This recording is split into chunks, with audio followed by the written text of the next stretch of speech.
What do a couple of British kids, a boy who's into really big fruit, a sword swinging barbarian, and a cosmic time traveler all have in common?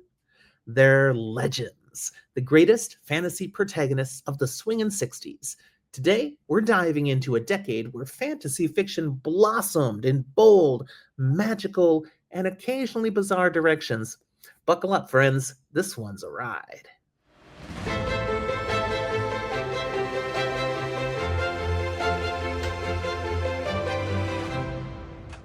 Hey there, everyone. I'm Jim, and welcome to Fantasy for the Ages, the show where a father and son geek out over fantasy, science fiction, horror, and all things nerdy that we want to talk about. Whether you're a longtime fan or just stumbled in here wondering why someone's raving about a barbarian named Kothar, you're in the right place. If you're new to the channel, welcome. I hope you'll hit that like button and consider subscribing so you never miss a magical moment that I, the father of the channel, and my son Zach occasionally love to bring. Today, we continue this series I've started with my last episode, The Best Fantasy Protagonists by Year.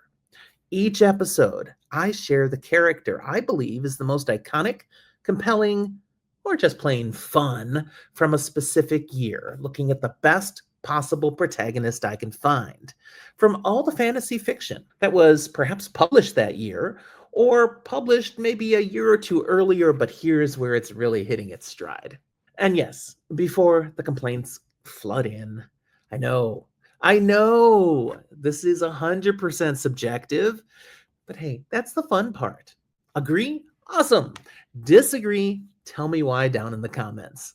Let's make this a party. I look forward to reading, and I will respond to what you say. So let's get into the 1960s.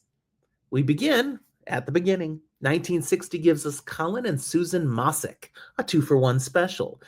These are from The Weird Stone of Brisingamen by Alan Garner. These two siblings get way more than they bargained for when they stumble into a war between wizards, dwarves, and an ancient evil under a mountain. Think Narnia, but with a darker Celtic twist. Colin and Susan are brave, curious, and endearingly normal, until the magic hits the fan, of course. 1961, James, from James and the Giant Peach by Roald Dahl. Oh, James. From orphaned wallflower to insect-leading, peach-piloting hero. James proves you don't need muscles or magic to be a great fantasy protagonist. Just heart, a touch of wit, and maybe a centipede with too many opinions. 1962, Meg Murray, from A Wrinkle in Time by Madeleine L'Engle. Meg Murray is the poster child for brainy underdogs everywhere. Armed with stubbornness and science, she takes on cosmic evil, literally, and still has time to awkwardly navigate tween angst. She's brilliant, flawed, and absolutely unforgettable.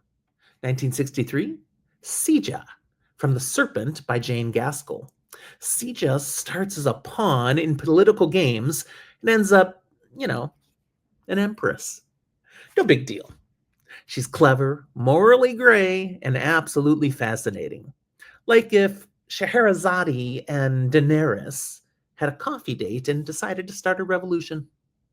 1964, Terran, from the Book of Three by Lloyd Alexander.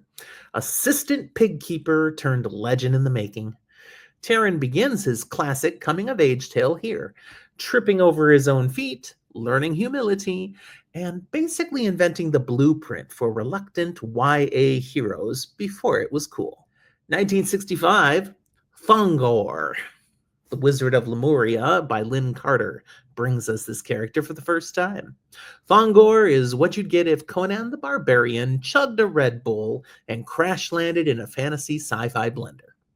He's got muscles, magic, and a no-nonsense attitude that screams, "I will solve this with sword! Don't test me!" 1966, Eilonwy, from The Castle of Lear by Lloyd Alexander.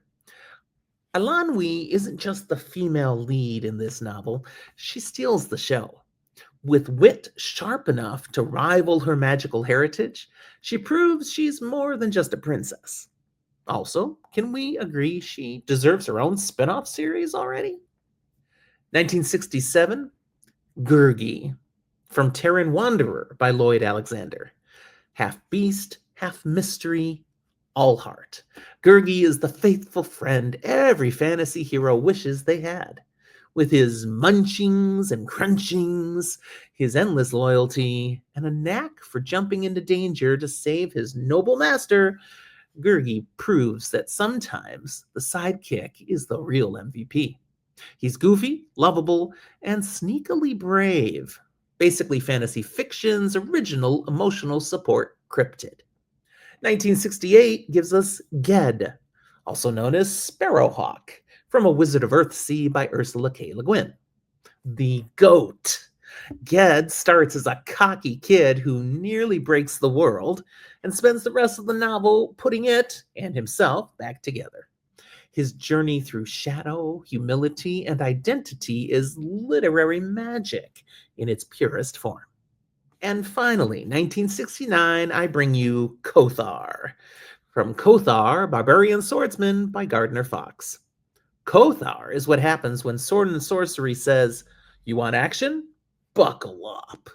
He's got biceps for days, a sword with a name, and a habit of solving conflict with violence and smoldering glares. Fantasy pulp perfection. There you have it. 10 unforgettable protagonists from the fantasy boom of the 1960s. Whether you're into thoughtful wizards, talking bugs, or barbarian biceps, the 60s had something for every flavor of fan. What do you think? Did I miss someone?